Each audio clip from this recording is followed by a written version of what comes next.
Eu quero te convidar a que você abra a sua Bíblia na carta de 1 Pedro, primeira carta de Pedro, capítulo 2, versículo 5. Você pode utilizar aí a sua Bíblia de papel, o seu tablet, o seu celular, enfim, também será projetado aqui nas telas, mas eu quero te convidar a que você leia comigo 1 Pedro, capítulo 2, versículo 5, e depois, no mesmo capítulo, nós vamos ler o versículo 9. Diz assim: vocês estão sendo utilizados como pedras vivas na edificação de uma casa espiritual, para serem sacerdócio santo, oferecendo sacrifícios espirituais aceitáveis a Deus por meio de Jesus Cristo. Agora o versículo 9. Vocês, porém, são geração eleita, sacerdócio real, nação santa, povo exclusivo de Deus, para anunciar as grandezas daquele que o chamou das trevas para a sua maravilhosa luz. Amém? Todos nós aqui já tivemos um momento de vida em que nós tivemos que procurar emprego, não é verdade? Todos nós já passamos por essa experiência. E houve uma época que os empregos eles eram anunciados. Isso não é uma época minha, tá? Só para ficar claro aqui. Houve uma época que os empregos eles eram anunciados com placas que eram colocadas nos próprios comércios e também nas portas de fábrica das indústrias. Então era muito comum que as pessoas passassem pelas portas de comércios, pelas portas de indústria e tinha lá: precisa-se ou procura-se tais profissionais. E aí a pessoa ia lá e procurava, procurava essa oportunidade de trabalho. O tempo foi passando e a coisa também foi dando uma evoluída. Então também era muito comum nos classificados de jornal, você no domingo procurar emprego. Então eu também tive essa incumbência, logo que eu casei, e eu pegava o jornal de domingo, separava o classificado para marcar as oportunidades de emprego, e aí a gente circulava com uma caneta aquilo que a gente queria, ou fazia uns recortezinhos, e saía com o bolso cheio de recortes, colocava lá o currículo dentro de uma pasta, e ia procurar emprego. Na segunda-feira fazia aquele roteiro, vou passar em tal lugar, depois em tal lugar, e etc. Era muito comum a gente preencher a ficha, preencher a ficha de emprego. A verdade é que o tempo foi evoluindo, e a forma de buscar o emprego mudou. O Osni vai colocar aqui para você acompanhar. Então, antes era classificados, agora existe até redes sociais especializadas em recolocação profissional, E você também hoje procura por computador. Hoje é difícil alguém ser recebido numa empresa para preencher uma ficha. Antes era muito comum que alguém preenchesse uma ficha na empresa. Mas a verdade é que a forma de procurar emprego mudou, de fato. Mas as necessidades de encontrar profissionais para essas vagas não mudou. Não sei se você sabe, mas mesmo no meio de um grande movimento de desemprego que nós estamos vivendo em todo o planeta, inclusive no Brasil, existem uma série de vagas que elas não estão sendo preenchidas. E sabe qual a razão? A razão é que essas vagas não existem profissionais que preencham completamente aquele perfil. E as vagas, elas ficam disponíveis e não tem pessoas que preencham essas vagas. Se nós formos pensar nesse exemplo, nessa ilustração que eu estou trazendo para vocês hoje, num aspecto espiritual, essa ilustração ela pode falar muito da nossa condição como igreja. Talvez a gente não esteja nos preparando quanto o Senhor gostaria que nós nos preparássemos para ocupar uma posição muito importante, que é uma posição de sacerdócio, de ser um sacerdote na casa de Deus. Talvez a gente não tenha vivido a profundidade do que é um sacerdócio real, como Pedro está falando. Pedro fala de sacerdócio real porque ele diz que o sacerdócio tem a sua realeza. Mas ele diz também que o sacerdócio é real em função do reino que a gente representa ao exercer esse sacerdócio. E talvez, por algumas questões, por algumas distrações, nós não estejamos correspondendo aos requisitos que a palavra de Deus nos exige para exercermos um sacerdote. A verdade é uma só, meus irmãos. A verdade é que o Pai, o nosso Deus, Ele continua nos esperando para preenchermos essa posição no reino de Deus, de sermos sacerdotes.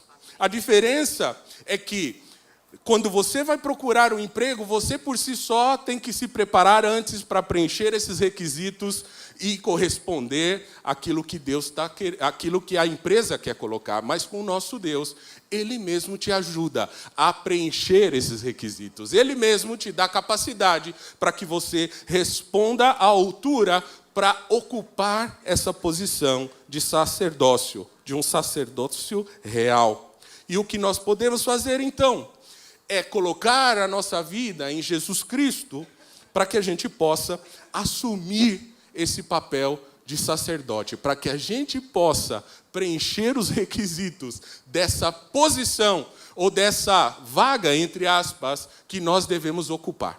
Então, o tema da minha mensagem hoje é: procuram-se sacerdotes. Procuram-se sacerdotes. Fala aí com a pessoa que está do teu lado: procura-se sacerdotes. Nós estamos procurando sacerdotes. Muito bem. Muito bem. Primeira coisa, primeiro ponto que eu quero falar aqui. A função de sacerdote, ela evoluiu. Tá? A função de sacerdote evoluiu.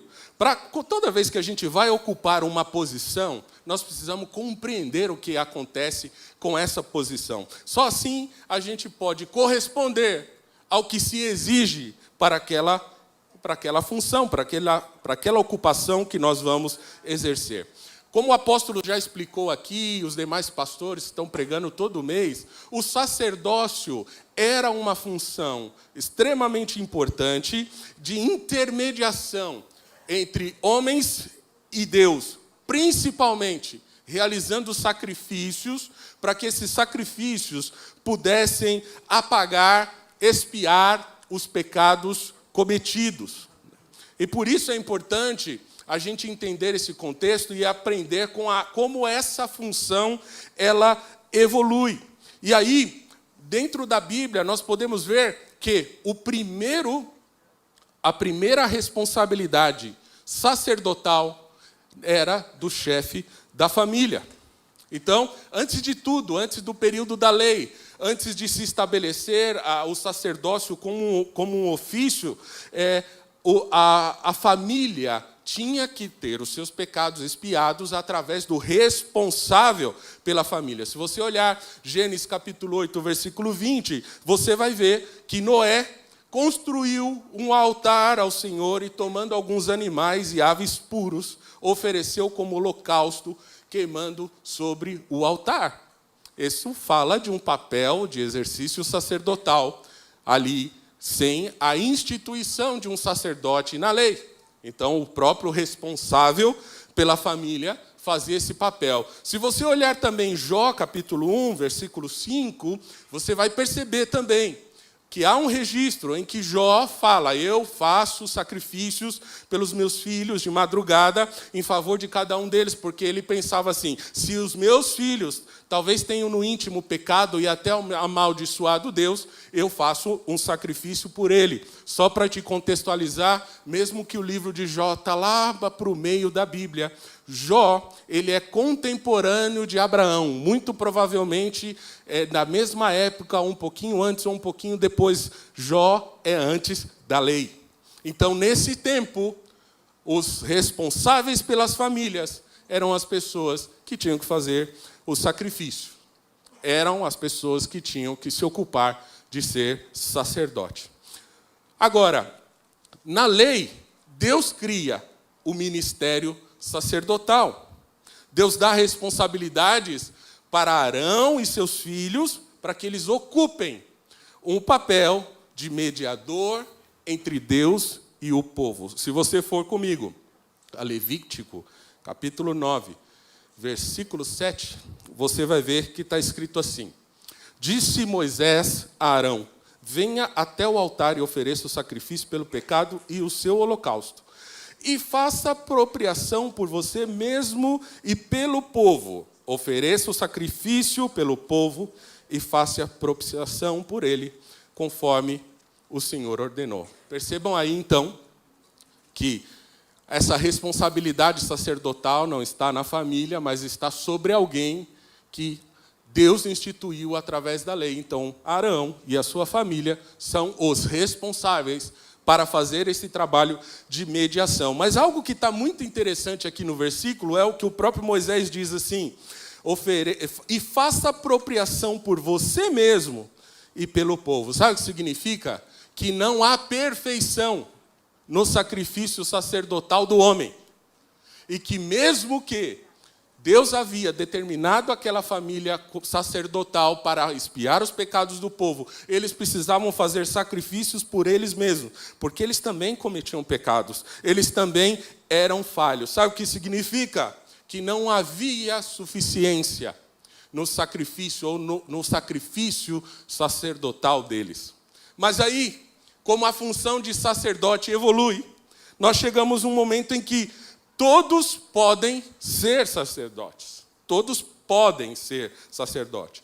E para ser sacerdote existe um requisito, que através de Cristo, o cristão foi feito sacerdote, e que por meio de Cristo, ele é atraído para a presença de Deus, onde ele pode então oferecer esses sacrifícios espirituais de louvor e de adoração. Por isso, Pedro está dizendo: vocês, porém, são geração eleita, sacerdócio real, nação santa, povo exclusivo de Deus, porque em Cristo vocês tiveram acesso e podem ser sacerdotes, e podem fazer sacrifícios de louvor ao Senhor. E é justamente por meio do derramamento de sangue de Jesus na cruz que nós podemos caminhar nessa linha de sacerdócio. Hebreus capítulo 10, versículo 17 ao versículo 20, diz que dos nossos pecados e iniquidades o Senhor não vai se lembrar mais.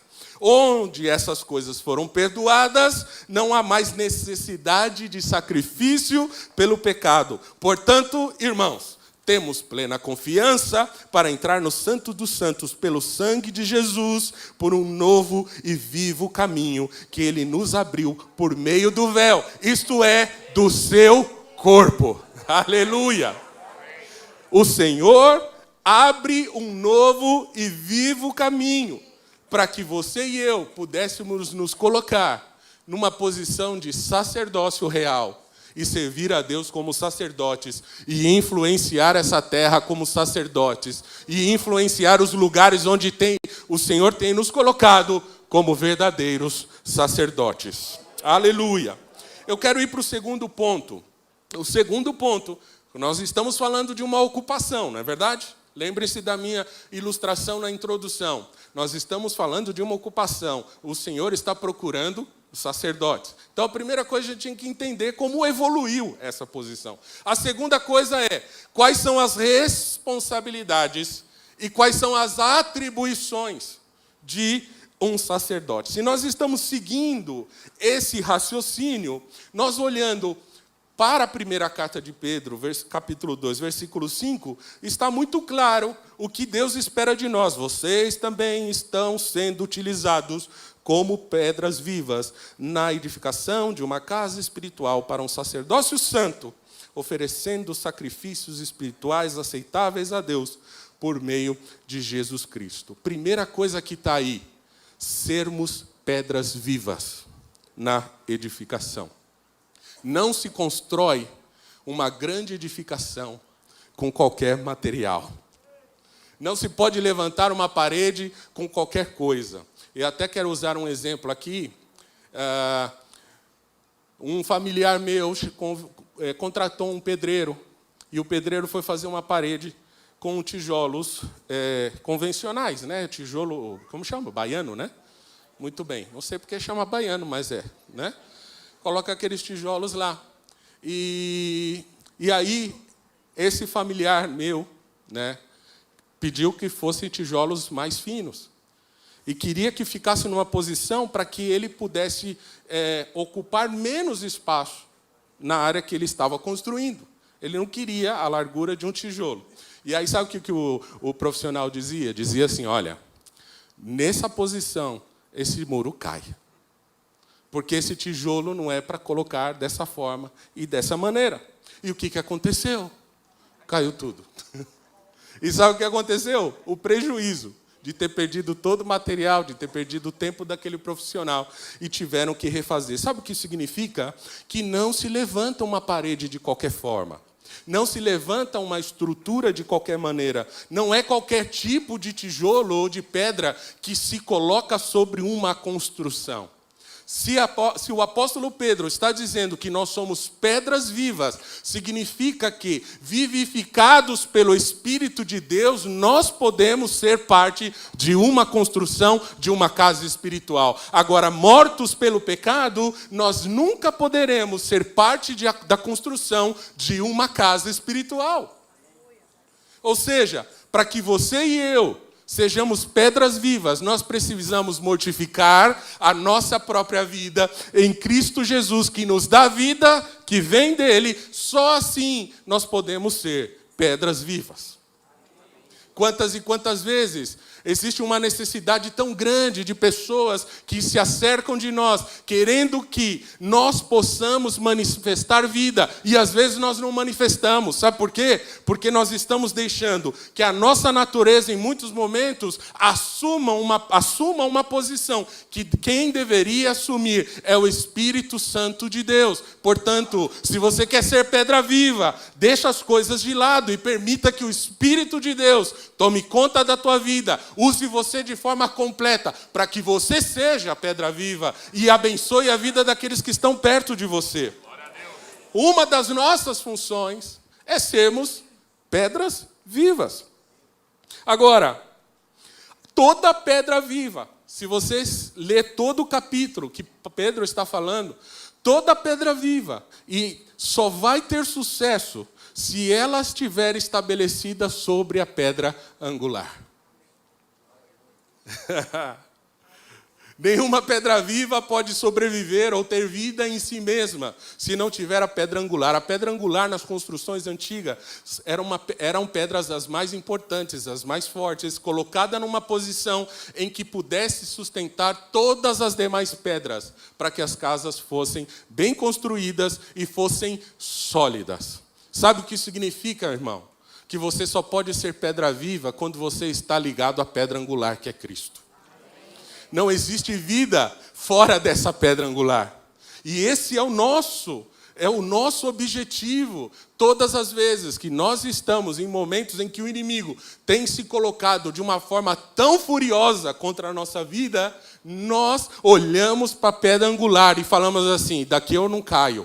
Daqui eu não saio. Pode bater o vento, pode vir as tempestades. A minha casa está fortalecida e estabelecida na rocha, na pedra angular, que é Cristo. Sendo na pedra angular, eu posso ser pedra viva.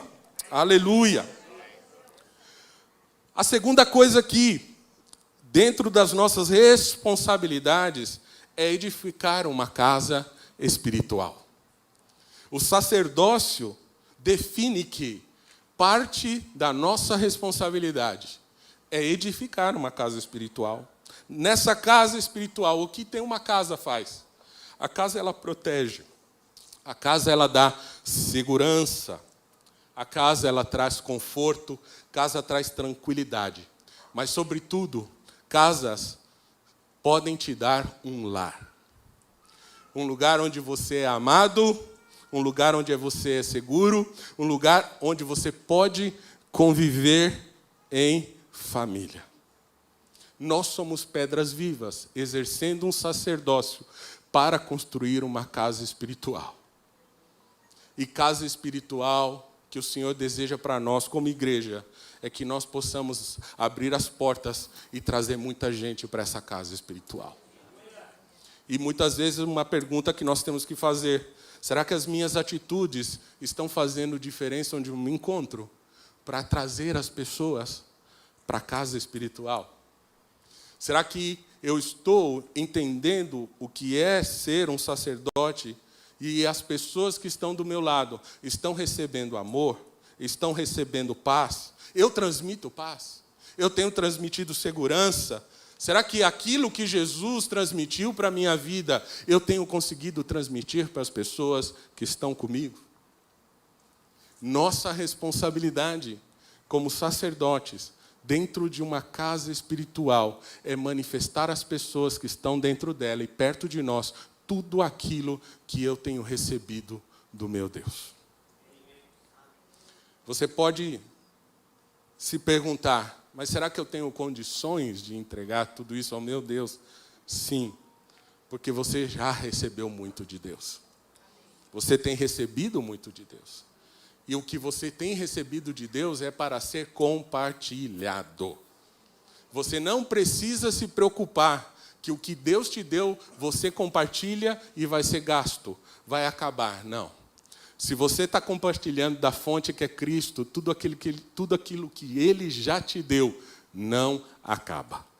Pelo contrário, multiplica. Multiplica. Tudo aquilo que nós temos recebido do Senhor, multiplica toda vez que nós entregamos. Se você quer viver uma vida de fé, uma vida de milagres, entrega para as pessoas aquilo que você já tem recebido, porque você vai viver mais milagres e você vai alcançar mais passos de fé. Se você tem recebido do Senhor paz aos seus problemas e conflitos, ministra paz para as pessoas que estão ao seu lado, porque essa paz que você recebeu e está ministrando nunca acaba, é suficiente para ela, para você e para todos os que aparecerem com a mesma necessidade. Será que nós estamos cumprindo o nosso mandato sacerdotal? Porque não é uma escolha. Quando Jesus ele faz o sacrifício na cruz e se transforma o nosso sumo sacerdote, todos nós que cremos em Jesus, a partir desse sacrifício, recebemos uma incumbência de sacerdócio. A partir de Cristo, não existe a opção de serei ou não serei sacerdote. A partir de Cristo, não existe essa opção. Se você entende o sacrifício de Cristo na cruz, se você ama esse sacrifício, se você ama Cristo, você não tem outra opção que não ser um sacerdote. Isso é muito importante. Quando Pedro fala, no versículo 9, ele está dizendo, para anunciar as grandezas daqueles que o chamou das trevas para a sua maravilhosa luz. Ele está dizendo, imperativo, você não tem escolha. A partir do momento que você entende o sacrifício de Jesus, você é um sacerdote.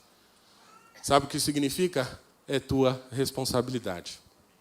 É minha responsabilidade. Sabe quando você está quando outras pessoas da sua família estão vivendo problemas e elas procuram você não é o chefe daquela casa, ou qualquer que seja a pessoa. Às vezes a gente tem aquele perfil de não, vamos ser isentos, não vamos nos envolver. Sabe o que significa isso?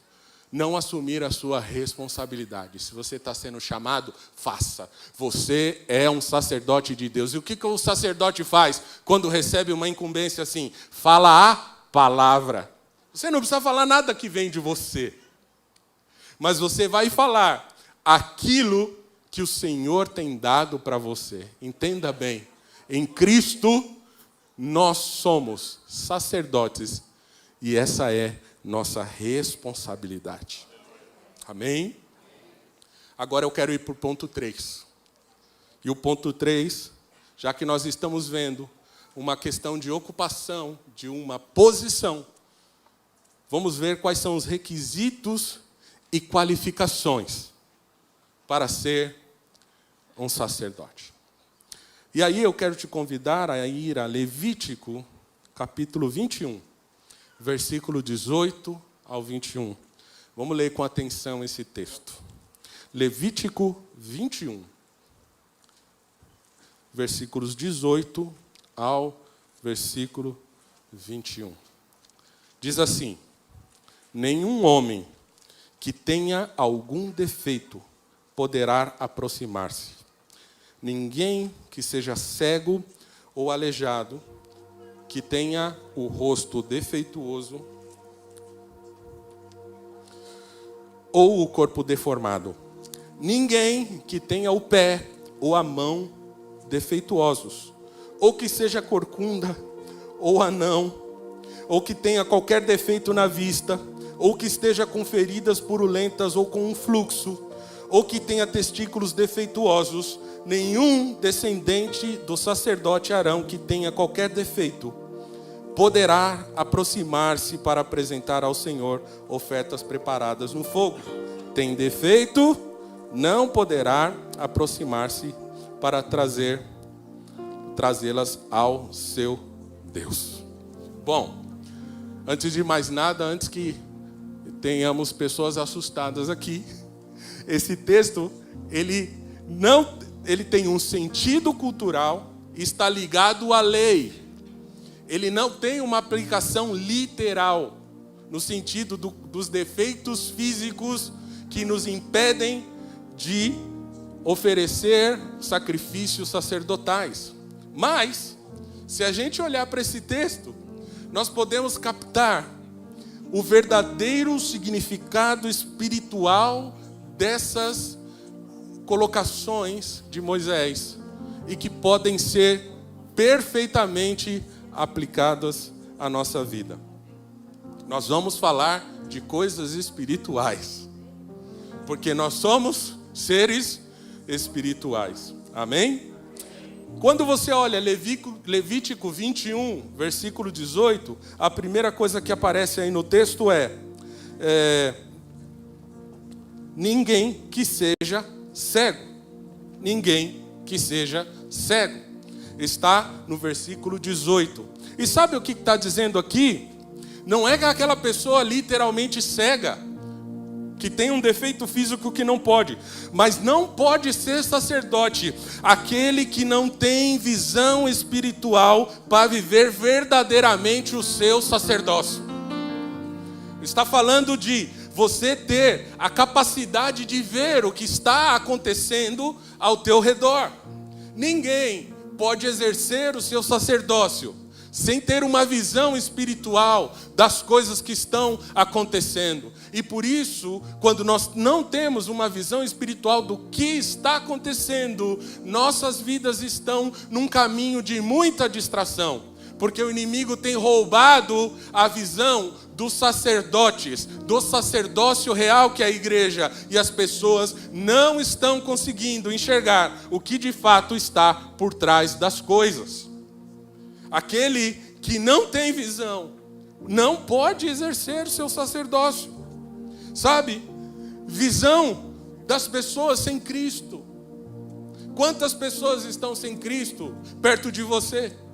Ou quantas pessoas declaram ter Cristo, mas na verdade não vivem Cristo? Precisamos ter uma visão espiritual para exercermos o sacerdócio. Não existe sacerdócio sem visão para o propósito de Deus para a sua vida. Você já consegue enxergar qual é o propósito de Deus para a tua vida? E eu não estou falando aqui dos propósitos como igreja, porque os propósitos como igreja são claros. A Bíblia deixa muito claro isso. Mas você já parou para pensar qual é o propósito de vida que o Senhor deu para você? Você já consegue enxergar isso? Se você precisa compreender como colocar em prática e exercer o seu sacerdócio, você precisa de visão. Você precisa de visão para dar passos de fé. Nenhum sacerdote consegue dar passos de fé simplesmente pelo que ele está enxergando no mundo natural. Você precisa dar passos de fé. Mas para dar passos de fé, você precisa ter uma visão do futuro. Aquele que é um sacerdote, que enxerga o que Deus tem, não está olhando para as coisas deste momento, está olhando para as coisas do futuro. Sabe o que é ter uma visão de passos de fé? É quando você vai dar um passo no vazio, pela fé. Você vai tocar o vazio, achando que vai tocar o vazio, mas você vai tocar um piso. Sabe qual é esse piso? Um piso que o Senhor coloca para o seu primeiro passo de fé. E aí Ele espera o segundo. Se você tem uma visão lá para frente, para o propósito de Deus, você pode dar o segundo passo, porque vem outro piso. Visão de futuro. Minha esposa de vez em quando fala assim, você é um homem de muita fé, por que é que você está meio devagar? Ela me recorda, é verdade, amor, eu tenho fé, realmente, eu tenho. E aí eu dou uma olhada e encontro lá alguns ml de fé, e às vezes eles são suficientes, não é? Eu me lembro muito bem que no ano 2020, 2021, eu regi concertos na Sala São Paulo, foram 6 concertos. Mas durante 10 anos, é uma das principais salas de concerto do mundo. Mas durante 10 anos eu dizia, eu vou reger um concerto lá. E eu não sabia nem como que eu ia fazer isso. Eu sei que eu sempre dizia que ia fazer e dava passos de fé, até que chega um dia que eu sou convidado. E aí, depois desse dia que eu sou convidado, foram 6 ou 7 vezes que eu fui reger concertos lá. E chegou num patamar que uma vez a orquestra, a USESP, não pôde tocar e eles me ligaram. Maestro, nós tivemos um problema com a nossa orquestra. A única orquestra, o único maestro que nós confiamos para substituir à altura a nossa orquestra é a tua e é o Senhor. Você já imaginou um negócio desse? Precisamos ter visão. E aí nós precisamos perguntar, será que eu sou um sacerdote sem visão? Será que eu vejo o que Deus está me mostrando? Será que eu vejo espiritualmente as realidades? Sabe? Deus quer afirmar sacerdócios que buscam visão espiritual para todas as coisas. Deus quer usar sacerdotes que sabem claramente os passos que precisam dar. Você sabe qual é o passo que você precisa dar? Que o Senhor revele na tua vida. Mas o versículo 18 diz assim também, ou aleijado, ou coxo. E aqui significa aquele que não tem mobilidade. Sabe, o aleijado, ele tem muita dificuldade de se movimentar, ele não tem firmeza. Ele precisa de alguém, ele está se arrastando, vive mais caindo do que firme. Sabe por quê? Porque ele não tem mobilidade, autonomia para se mover. Ele depende de outras pessoas para se mover. Isso espiritualmente fala de nossa vida quando nós nos colocamos tão dependentes dos outros. Quando nós nos colocamos num papel de tanta dependência e não exercemos aquilo que Deus confiou na nossa vida. Sabe?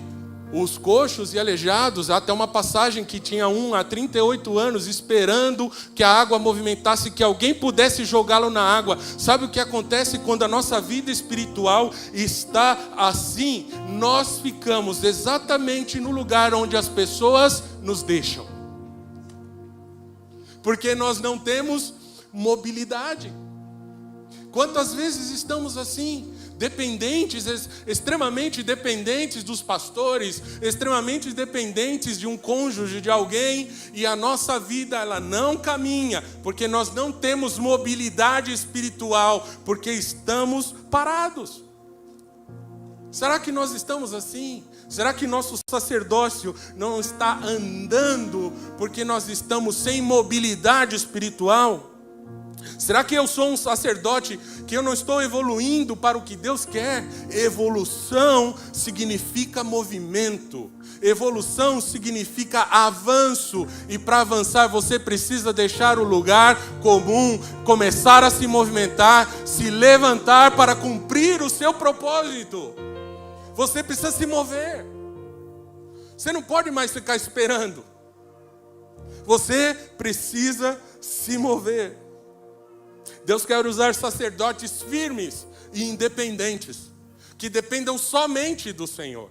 mas que não dependam de ninguém e de nada para viver. A sua fé não depende de circunstâncias, não depende de dinheiro. Quantas e quantas vezes nós estamos falando, dependo disso para fazer a obra, dependo daquilo para fazer a obra, quando o Senhor está esperando que você se movimente. Só se movimenta.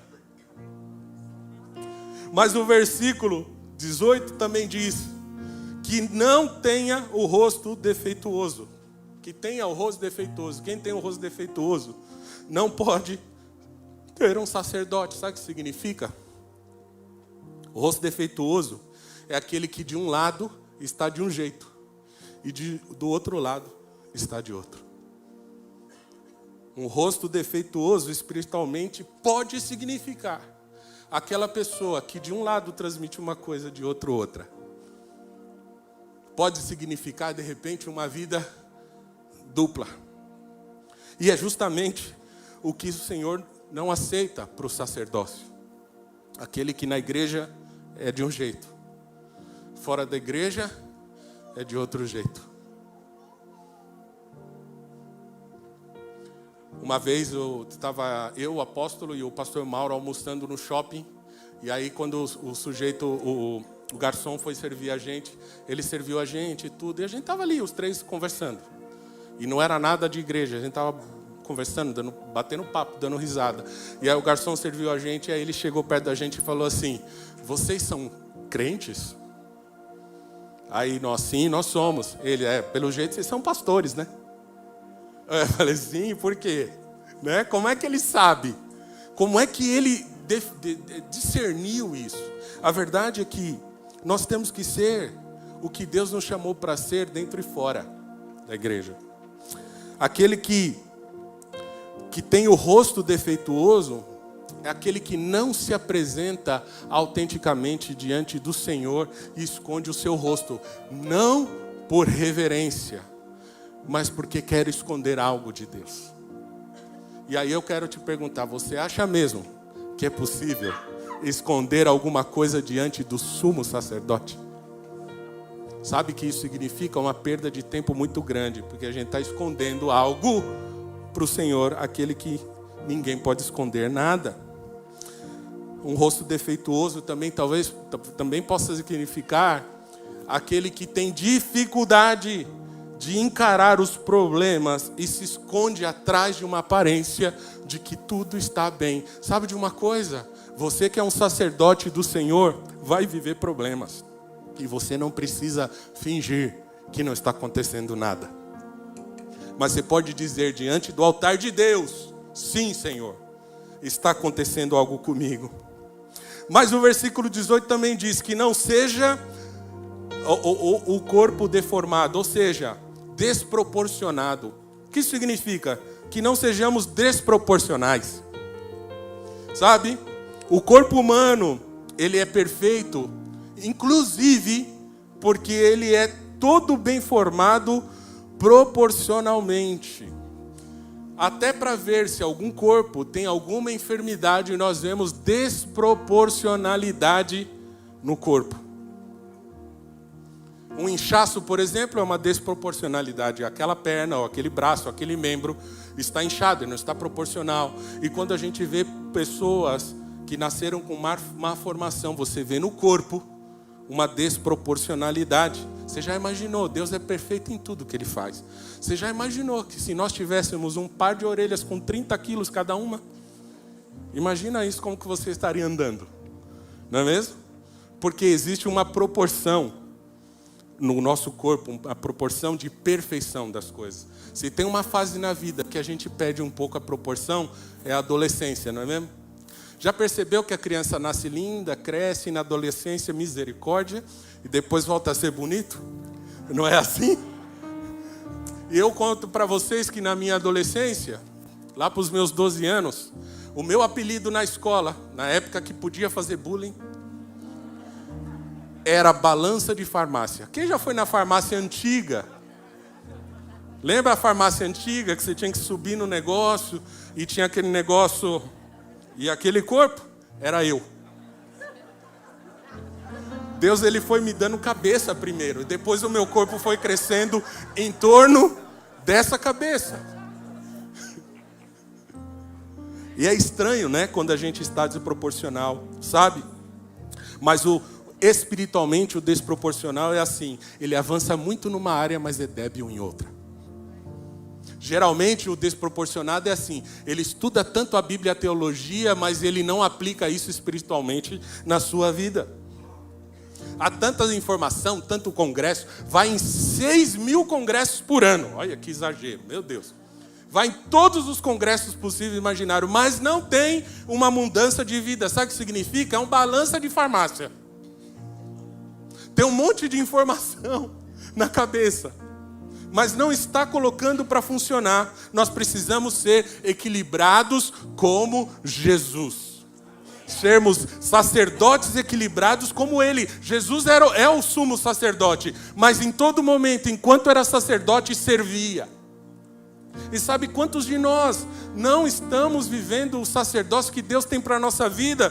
Porque nós somos desproporcionais. Nós precisamos ser mais equilibrados moralmente, mais equilibrados espiritualmente e mais equilibrados intelectualmente. E colocar tudo isso debaixo das mãos do Senhor. Sacerdócio é equilibrar conhecimento com prática. Sacerdócio é equilibrar conhecimento intelectual e emoções. Ser sacerdote é ter relacionamentos equilibrados. Não seja desproporcionado. O versículo 19 diz: ninguém que tem o pé quebrado ou a mão quebrada, defeituoso. Sabe o que significa? Quem tem o pé quebrado, ele pisa em falso. E quando a gente pisa em falso, a gente está fadado a cair a todo momento.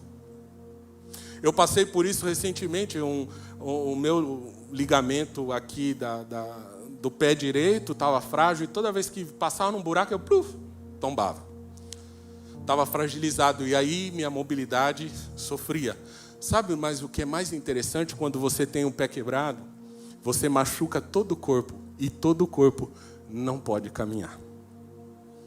Quantas vezes nosso sacerdócio está assim, porque nós não estamos pisando firmes nos propósitos que Deus tem para a nossa vida. Um sacerdote, ele tem uma pisada firme. Um sacerdote, ele evita as quedas, ele quase não cai. Por quê? Porque a queda de um sacerdote machuca o corpo todo. Agora, sabe o que pode significar também você não ter o pé quebrado, não cair? É você não permitir que pessoas que estão ao teu lado caiam junto com você quando o seu pé está quebrado.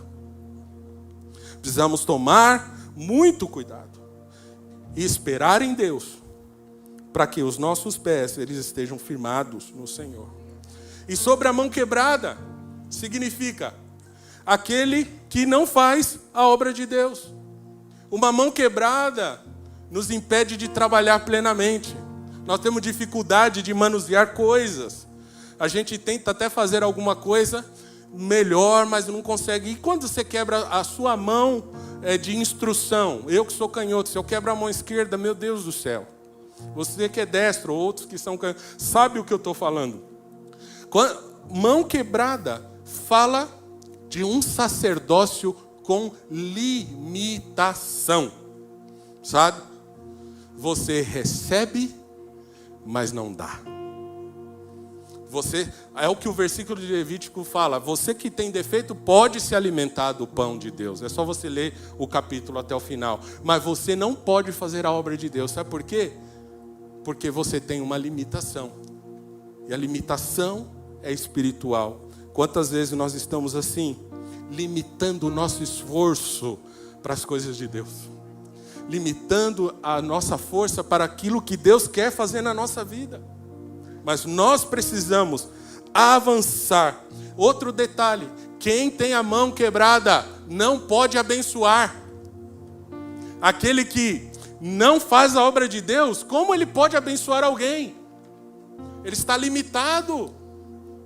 Que essa limitação das nossas mãos, o Senhor haja em misericórdia e mude esse quadro na nossa vida, para que a gente faça a obra de Deus integralmente, abençoe as pessoas, e assim seremos abençoados. O versículo 20 que fala, ou que seja corcunda, e o corcunda aqui é o que é pessimista. A palavra pessimista significa aquele que espera o pior, não é isso? E a palavra pessimista vem de péssimo. Agora, para você falar, mas por que corcunda significa pessimista, né? A palavra péssimo vem do latim péssimus, que significa muito mal, e que originalmente quer dizer o mais de baixo, inferior a todos, relacionado ao pé. Péssimo, relacionado ao pé. Sabe por quê, corcunda? Porque a visão está assim, ó, olhando para os pés. É pessimista. Não consegue enxergar as coisas que Deus quer fazer. Quantas vezes nós estamos limitados porque nós já temos uma posição negativa. Quantas vezes a nossa carne tem uma inclinação negativa para as coisas. Não, isso não vai dar certo. Isso não vai funcionar. Como é que nós podemos viver um sacerdócio sobrenatural de Deus tendo essa visão, sendo pessimista para tudo? Sabe o que é ser pessimista? Heresias, capítulo 11, diz assim: o pessimismo é a certeza de que algo muito ruim está para acontecer. Né? Ao contrário da fé, que é a certeza inabalável de que algo tremendo e bom vai acontecer. Quantas vezes nós estamos assim? Não há sacerdócio real enquanto nós estivermos encurvados e pessimistas diante das circunstâncias. Nós não podemos ser pessimistas. Mas a palavra diz também sobre o anão. O anão é aquele que não cresce, que vive pequeno, que vive tomando leitinho, que não toma outros passos de fé, que não avança para os propósitos de Deus, que está sempre dependente de que alguém faça algo por ele. Alguém tem uma palavra para mim? Alguém pode orar por mim? Não há nenhum mal nisso, que alguém ore por você. O problema é a dependência. Sabe o que significa? O que é natural? Nascer e depois crescer. O nascimento de uma vida nova é crer em Jesus Cristo e aceitar Jesus. A partir daí você nasce. Mas a partir daí você precisa crescer. Crescer. O versículo 20 diz que não esteja com feridas aquele que não é infectado. Sabe? As feridas aqui que Moisés está se referindo são sarnas. Sarnas. E sarna é extremamente contagioso. Sarna, e além de ser contagioso, pode chegar num nível que a pessoa não consiga se concentrar em nada, a não ser no próprio corpo e em se coçar. Sabe o que isso fala?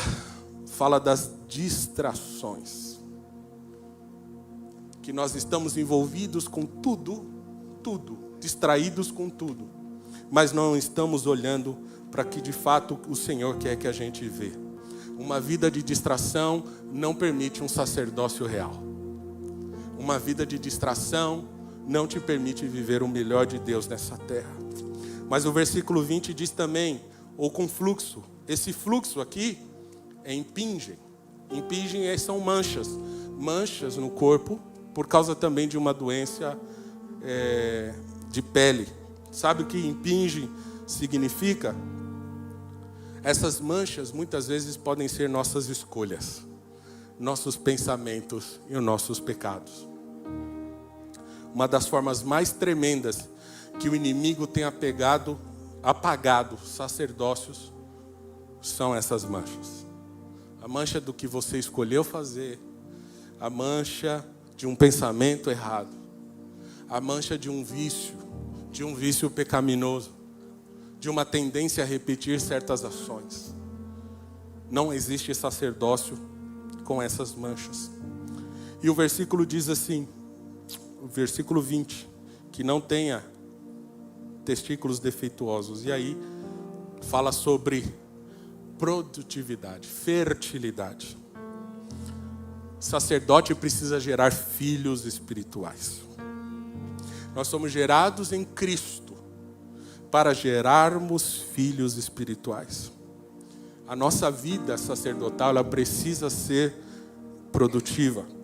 Começar da tua casa, da tua família, daqueles que Deus te deu, num lugar onde você tem influência. Gere filhos espirituais. E talvez você possa dizer assim: mas eu não tenho o suficiente, eu não aprendi o suficiente.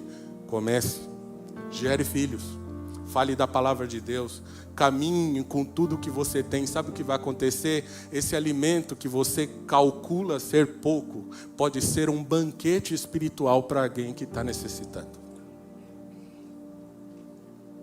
E por outro lado, todas as vezes que você precisa entregar, você precisa buscar mais. Nós precisamos gerar filhos espirituais. Estarmos dispostos a viver o que Deus tem para a nossa vida.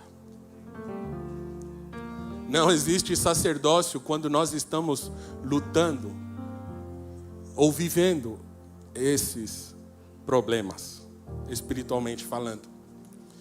Mas existe solução para todos esses problemas.